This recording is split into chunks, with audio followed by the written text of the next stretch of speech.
Pay attention to the girl in the navy blue backpack. Her name is Emma Caldwell.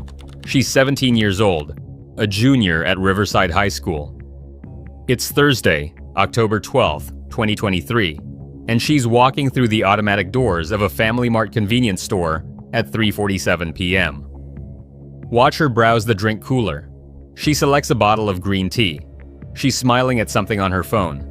Emma is supposed to be home by 5 o'clock p.m. Her mother is making her favorite dinner, chicken parmesan, to celebrate Emma's acceptance into the pre-med summer program at Ohio State. The acceptance letter arrived that morning. Emma had read it 3 times before school, hardly believing it was real. Now, pay attention to the man standing near the magazine rack.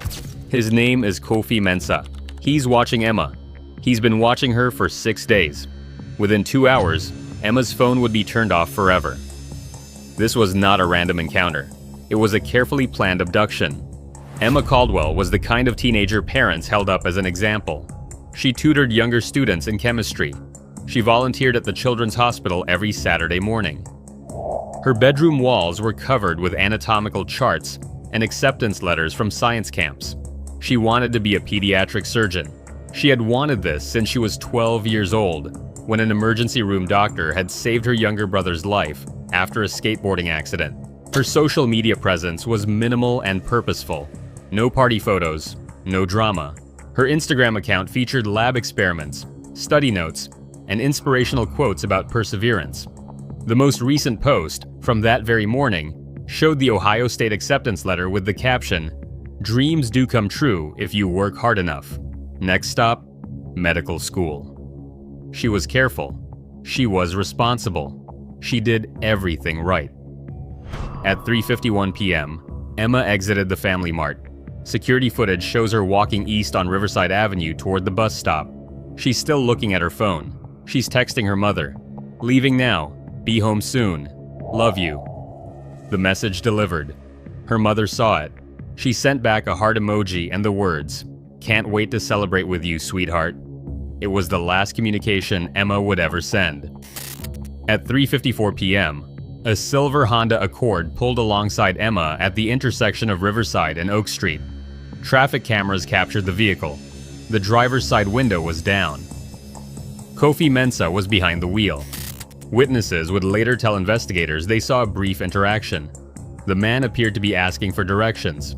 Emma approached the vehicle. She was helpful by nature. She leaned toward the passenger window. The conversation lasted less than 30 seconds. Emma opened the passenger door. She got inside. The Honda turned right onto Oak Street and disappeared from view. Jennifer Caldwell expected her daughter home by 5 o'clock p.m. By 5:15, she was concerned. By 5:30, she was calling Emma's phone. It went straight to voicemail. By 6 o'clock p.m., Jennifer was in her car, retracing Emma's route from school to home. She stopped at the Family Mart. The clerk remembered Emma, the girl who bought green tea. He hadn't seen her since. At 6:45 p.m., Jennifer called the police. The responding officer took down the information. 17-year-old female. Last seen leaving school at 3:30 p.m. Phone going to voicemail. No history of running away. No boyfriend. No recent conflicts. The officer noted Jennifer's distress, but suggested Emma might be with friends, might have lost track of time. Jennifer Caldwell knew better. Her daughter always called. Always. By 9 o'clock p.m., Emma's disappearance was officially classified as a missing persons case. Detective Rachel Nguyen caught the assignment. She was a 12-year veteran of the department with a specialization in crimes against children. She reviewed Emma's profile and immediately elevated the case to high priority. This was not a runaway. This was an abduction. The first 48 hours in a missing persons case are critical. Evidence degrades. Memories fade. Trails grow cold. Detective Nguyen knew this. She worked without sleep. The investigation began with Emma's digital footprint. Her phone record showed the last activity at 3:51 p.m., the text to her mother. Then, nothing. The device had been powered off or destroyed. Cell tower data placed the phone's last ping near the intersection of Riverside and Oak. Nguyen's team canvassed the area. They pulled surveillance footage from every business within a 6-block radius. The Family Mart footage was clear. Emma entered at 3:47 p.m., purchased green tea, left at 3:51 p.m. She appeared calm, happy, unaware of any danger. Traffic cameras at the Oak Street intersection provided the breakthrough. At 3:54 p.m., Emma Caldwell got into a silver Honda Accord, license plate visible. The vehicle was registered to Kofi Mensah, age 41, a Ghanaian immigrant who had lived in the United States for 14 years. He worked as a senior custodian at a private office complex downtown. He had no criminal record. He was married with 3 children. On the surface, he was unremarkable. Detective Nguyen obtained a warrant for Mensah's home and vehicle within 6 hours of identifying him. The search of Kofi Mensah's residence took place at 4:30 a.m. on Friday, October 13th. Police found Mensah asleep in the master bedroom. His wife and children were in the home. The Honda Accord was parked in the driveway. Mensah was cooperative. He denied knowing Emma Caldwell. He claimed he had been at work all day Thursday, then home with his family. He provided no explanation for why Emma had been captured on camera entering his vehicle. The forensic examination of the Honda told a different story. Emma's DNA was found on the passenger seat. Strands of her hair were discovered in the trunk. Her green tea bottle, the one purchased at Family Mart, was recovered from beneath the driver's seat. Empty, fingerprints wiped clean. Most damning, Emma's navy blue backpack was hidden in the garage, stuffed behind a tool chest. Inside were her textbooks, notebooks, the Ohio State acceptance letter, and her wallet. Her phone was not there. Mensah was arrested at 7:15 a.m. on October 13th and charged with kidnapping. He requested a lawyer immediately. The interrogation stopped. Emma Caldwell was still missing. The investigation expanded. Forensic teams tore apart Mensah's life. They examined his work computer, his personal laptop, his phone records, his financial transactions. What they found was chilling. Mensah had been following Emma for nearly 2 weeks. His vehicle had been spotted multiple times near Riverside High School during dismissal. Traffic cameras captured his Honda parked across from the school on October 2nd, October 5th, and October 11th. He had been studying her routine. His work schedule was revealing. Mensah's shift ended at 3:00 p.m. every weekday. He had 45 minutes of unsupervised time before he was expected home. He had been using that time to hunt.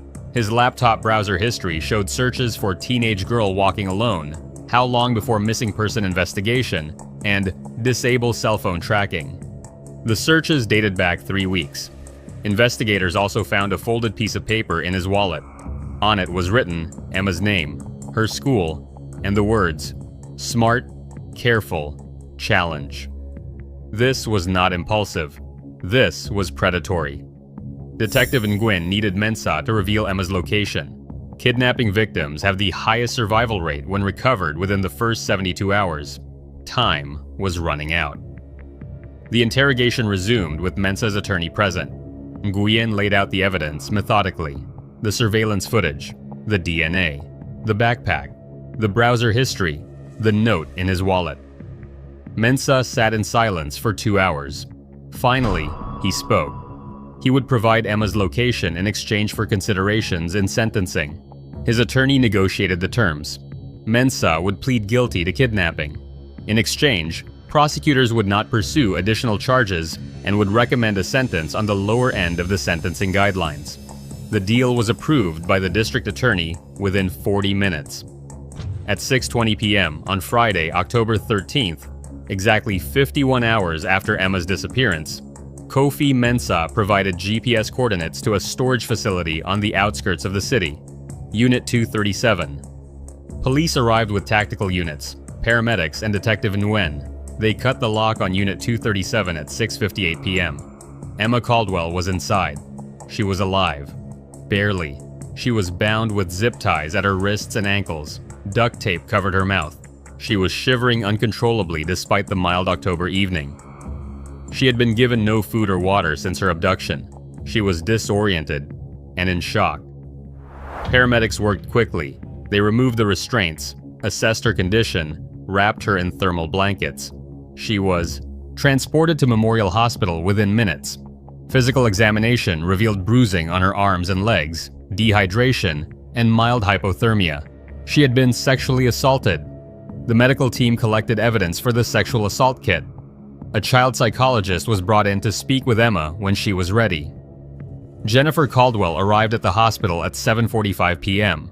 She hadn't slept in 2 days. She sat beside Emma's bed and held her daughter's hand. Emma couldn't speak for hours. She just held on. Emma's testimony, when she was able to provide it, filled in the gaps.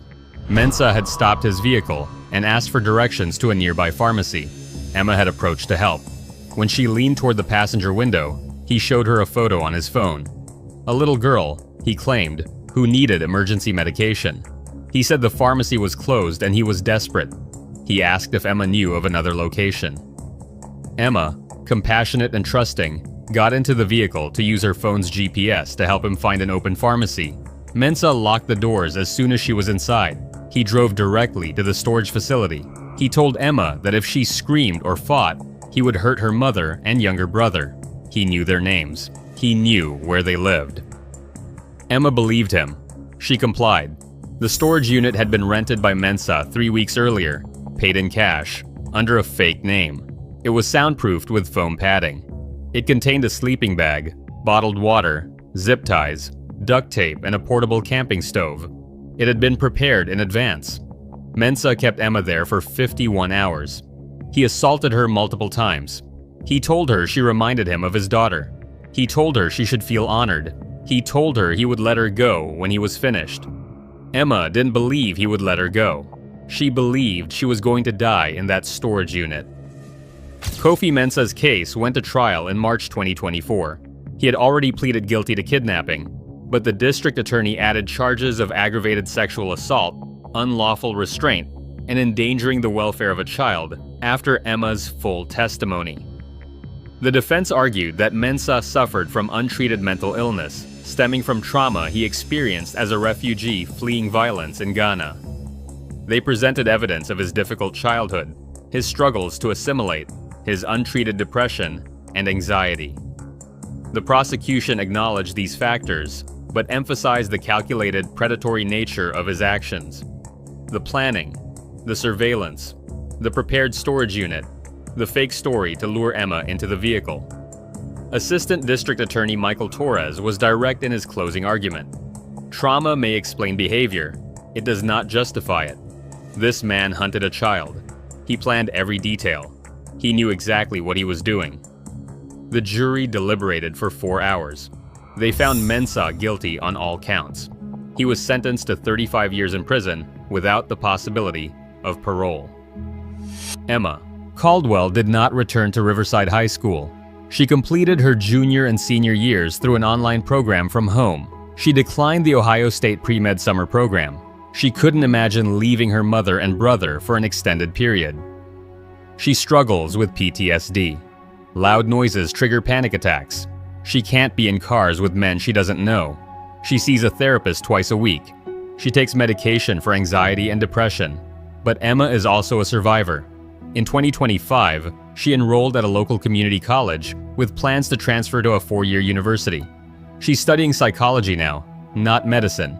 She wants to help other survivors of violent crime. She volunteers with a victim advocacy organization. She speaks at high schools about awareness and safety. Jennifer Caldwell quit her job as an accountant to focus on advocacy work. She lobbied for legislation requiring better training for law enforcement on the critical first hours of missing persons cases. The Emma Caldwell Act, passed in Ohio in 2024, mandates that all missing persons reports involving minors be treated as high priority, immediately, with no waiting period.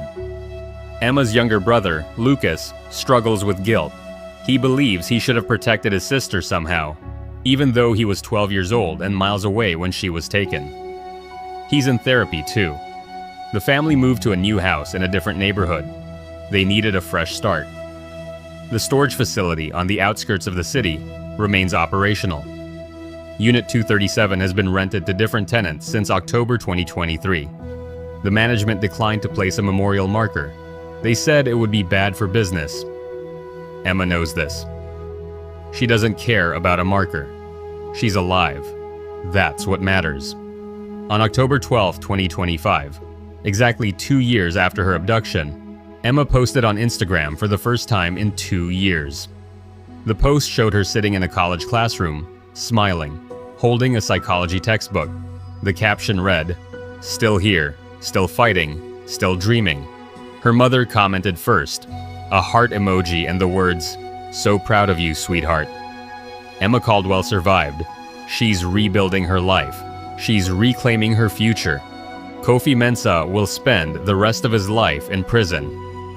The security footage from Family Mart, Emma at 3:47 p.m., smiling, unaware, has been archived as evidence. It will remain sealed until Mensah's sentence is complete in 2059. Emma doesn't need to see it. She remembers that day with perfect clarity. She remembers everything. But she's determined that those memories will not define her. She's 17 years old in that footage. She's 19 now. She's got decades ahead of her. She's not the girl in the navy blue backpack anymore. She's a survivor, and she's just getting started.